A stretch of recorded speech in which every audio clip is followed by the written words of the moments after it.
ज़ाहिर सी बात है कि कोई सानी नहीं है बोलने में। जब बोलने लगते हैं तो बड़ा जानदार और बड़ा तरीके से बोलते हैं, और इसलिए कहीं ना कहीं विपक्ष वाले भी चर्चा करते हैं कि जमुना शुक्ला जी बड़ा माने काफ़ी जानदार नेता हैं।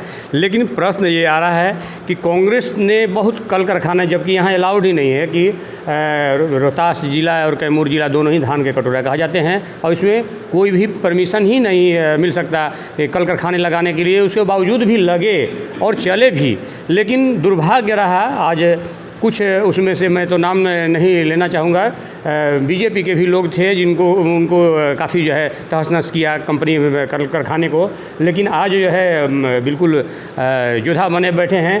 अब प्रश्न ये आता है कि आखिर यहाँ के युवाओं को रोज़गार कब तक रोहतास में मिलेगा, और रोज़गार के लिए काफ़ी जो है लोग दूसरे प्रदेशों में पलायन करते हैं। ऐसे में हम जानना चाहेंगे, और भी हमारे क्या नाम है आपके? मेरा केदार राम है। केदार राम क्या कहेंगे, ये कैसा लहर चल रहा है? मनोज राम या शिवेश राम, दोनों में से कौन से? मनोज राम का जो लहर है अच्छा है।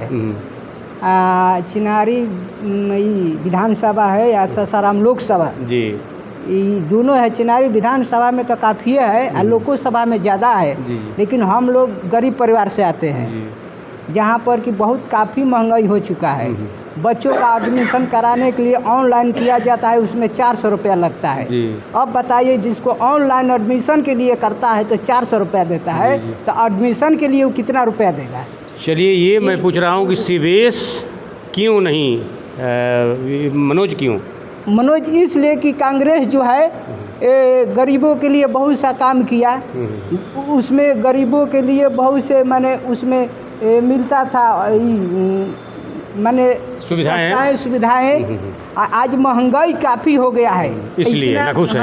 महंगाई है, बेरोजगारी है, बेकारी है।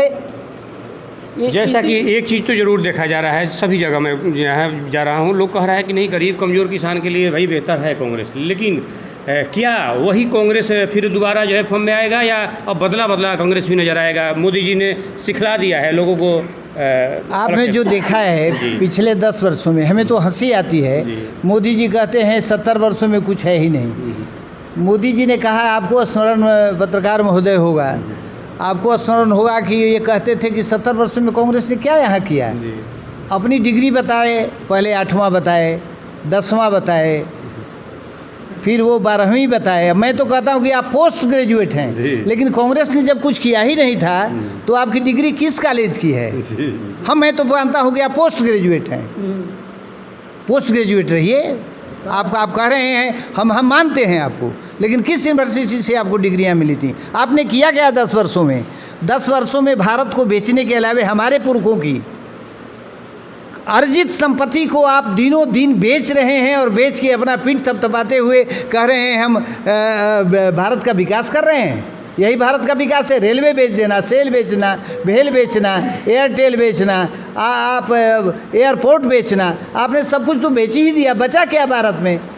अब पुनः मुझे अंग्रेज़ों की तरह आपकी बर्बाद की हुई संपत्तियों को अर्जित करके कांग्रेस को पुनः नए भारत का निर्माण करना होगा, नई स्थितियाँ उत्पन्न करनी होंगी, तब जाके हमारा भारत सुधरेगा। नहीं तो फिर तो आप अंग्रेज़ों की तरह आप गुलामी की बेड़ी में ढकेल दिए हैं हमको।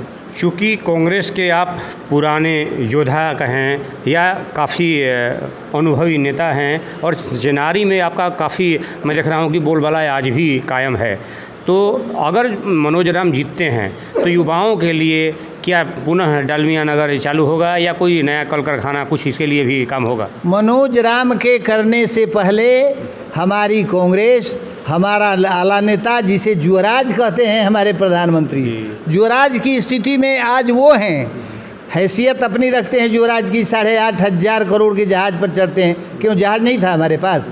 गरीबों को अन्न देना, गरीबों को रोज़गार देना, गरीबी को ख़त्म करना आवश्यक था कि 8,500 करोड़ के जहाज़ पर चढ़ना था। 15 लाख का सूट पहनते हैं, 1.5 लाख की घड़ी पहनते हैं। तो हमारा युवराज तो कर दिया, जिसको वो युवराज कहते हैं। हमें खुशी है, युवराज कहते रहो। ऐसे युवराज को जो 4000 किलोमीटर की यात्रा करता हो, पदयात्रा किया हो, और कन्याकुमारी से कश्मीर तक वह पदयात्रा करके क्या कहा, हम काहे के लिए निकले हैं? भारत जोड़ो, भाईचारा उत्पन्न करो। वैसे युवराज को अगर वो युवराज कहते हैं तो हमें खुशी होती है। और हमारा युवराज पहले घोषणा कर दिया, कहा कि खटाखट आप 1 जुलाई को लो ना जी, 1 जून को हमारी काउंटिंग होगी, इलेक्शन ख़त्म होगा, 4 को काउंटिंग होगी, सरकार हमारी बनेगी और 1 जुलाई को खटाखट 1 लाख रुपया नौजवानों के खाते में जाएंगे। कैसे नौजवान जो गरीबी रेखा से नीचे हैं, जो पढ़ लिख के बैठे हैं, उनको कोई रोज़गार आज तक नहीं मिला, उनके खाते में 1 लाख रुपया जाएंगे। महिलाओं को, ऐसी महिलाएं जो आज दाने दाने के लिए मुस्ताज हैं, अगर वो पढ़ी लिखी हैं, वो कारगर हैं, तो उनके खाते में भी 1 लाख बने 8,500 रुपया महीना। ये 2,000 महीना का प्रलोभन दे करके 3 महीने पर 2,000, 4 महीने पर 2,000 दे करके साल में 6,000 रुपया दे के ड्रामा करते थे। हम तो 1 लाख रुपया देने जा रहे हैं, जिससे लोग खड़ा हो जाएं, अपनी रोज़गार